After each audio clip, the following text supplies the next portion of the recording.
Yon, good morning, good morning, good morning. Magandang umaga po sa inyo lahat mga kababayan. Ngayon po ay November 4, 2024. Ngayon po ay alas 8:20 ng umaga. Kamusta po kayo? Na-miss ko po kayo? Alright, so diretso na po tayo dito sa ating pag-uusapan. Nako ito, etong ilan sa mga opisyales under Sara Duterte mga kababayan, gusto po ilagay under lookout bulletin. Nako, so eto na talaga mga kababayan, inumpisahan ng isa-isahin ang mga tao ni Sara Duterte. Tao ni Sara Duterte, andyan po sa Office of the Vice President at dyan na rin po sa dati niyang hinawakang Department of Education. Eto mga kababayan, basahin na po natin itong balita. Ito pong DOJ ay, pinakikiusapan o urge to issue lookout bulletin for 7 OVP officials sa kalagitnaan ng probe dito sa nangyaring di umano'y alleged fund misuse. Ibig sabihin mga kababayan, dahil nga po sa investigasyon na ginagawa ng the House Committee on Good Government and Public Accountability at doon sa kanilang pag-iimbestiga sa paggastos ni Sara Duterte sa Office of the Vice President at maging sa DepEd, sila ngayon ay nananawagan sa DOJ na mag-issue ng lookout bulletin para sa 7 opisyales ng Office of the Vice President. At ito'y dahil nga daw sa hindi magandang paggamit o mismanagement sa alleged mismanagement fund. Mismanagement, ibig sabihin, hindi niya po naayos maigi ang paggastos ng pondo ng nasabing ahensya ng gobyerno.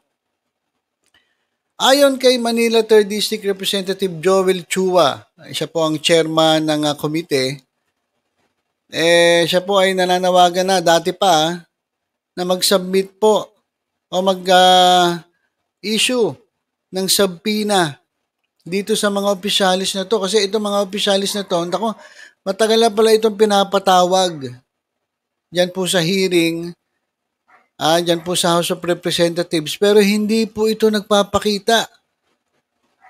These officials failed to attend multiple hearings despite being linked to financial irregularities. So, yan mga kababayan. Sila po ay pinapatawag dahil meron pong nakita ang komite na irregularidad. Yan, nabubulol na ako. May irregularities mga kababayan. Ibig sabihin, hindi maayos ang paggamit ng pondo. May nakita silang may mali. Kaya ipinapatawag itong mga opisyalis na ito ng OVP pero hindi po nagpapakita. O sino-sino ba yan? Halos lahat to mga kababayan ay tao po ni VP Sara Duterte. Sino-sino ba yan? Yung kanyang Chief of Staff, si Zulieca Lopez. Assistant Chief of Staff, Limuel Ortonio. Administrative and Financial Services Director Rosalyn Sanchez, Special Disbursing Officer Gina Acosta, and Chief Accountant Julieta Villaderey.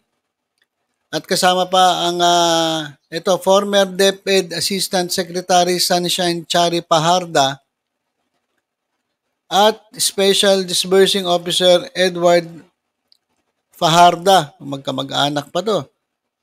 Both former close aides to Duterte during her time at DepEd. So, ayang mga nabanggit ko mga pangalan, yan po ngayon ay pinapa-attend po sa mga hearing pero hindi po uma-attend. Ito mga to, malalakas ang loob nito kasi dikit kay Sara Duterte. At malamang may instruction si Sara Duterte na wag silang umattend. Di ba?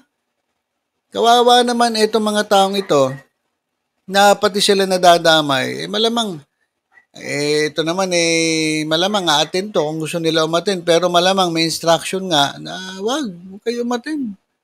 Ako nga, hindi uma-attend. Tapos kayo, a-attend.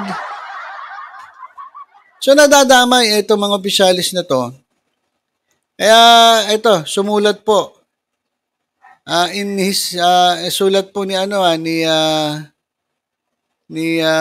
House Committee on Good Government and Public Accountability Chair, Joel Chua. Sumulat siya kay Crispin Boying Rimulya. At sabi ni Chua,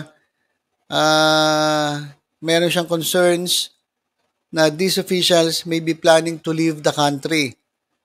At kung pwede, siya po ay immediately nag-request siya na i-monitor itong mga taong ito para mapigilan ng potential evasion of accountability. Ganun po kasi uso ngayon taguan Diba? Tingnan man dahil po nagtatago, si Harry Roque nagtatago, asawa ni Harry Roque nagtatago na rin. So, baka ang mangyari, magayahan ito at mag-alisan at baka pinasibat na to. Kaya nga kinakailangan bantayan at bigyan ng DOJ ng watch ng lookout bulletin. Hindi naman to pagpigil sa pagbiyahe. Lookout bulletin lang. Ibig sabihin, sila po ibabantayan at kung gusto nila umalis, siyempre kinakailangan makita lahat ng dokumento kung saan sila pupunta para tas silang araw sila doon, anong gagawin, para ma-monitor lang. Sila yung minomonitor. Kasi baka nga biglang mawala, maglaho. Kinakailangan silang maging accountable dito sa mga questionableng paggastos sa kanilang ahensyang hinawakan sa pamumuno ni Sara Duterte. Kasi since nung nagsimula po yung inquiry, mga kababayan, etong mga opisyalis na to ay hindi po talaga umaattend sa hearings. At lumaki yung investigasyon. At ito nga, naglabasa na itong mga irregularities na diskubre, mga kababayan.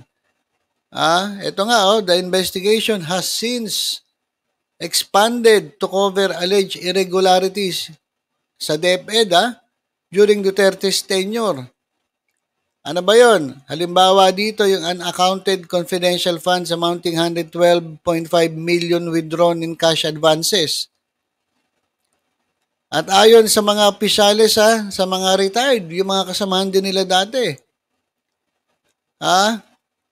na hindi daw nila alam yung 15 million expenditure na reportedly allocated for informant payments, mga binayaran mga informant. But instead, ginamit po sa Youth Leadership Summits na inorganize ng AFP. At natanong din ng mga mambabatas yung 60 million spending on safe house rentals. Ito yung safe house na ang upa po sa isang araw ay 250,000 pesos. Mas mas mahal pa dun sa Boracay.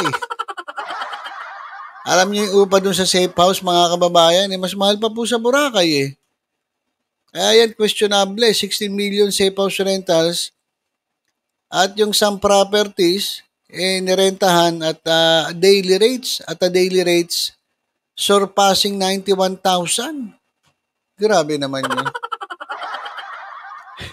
Grabe naman itong properties na nirentahan para sa safe house. Social naman yung kanilang mga informant, yung mga asset. At 91,000 per day.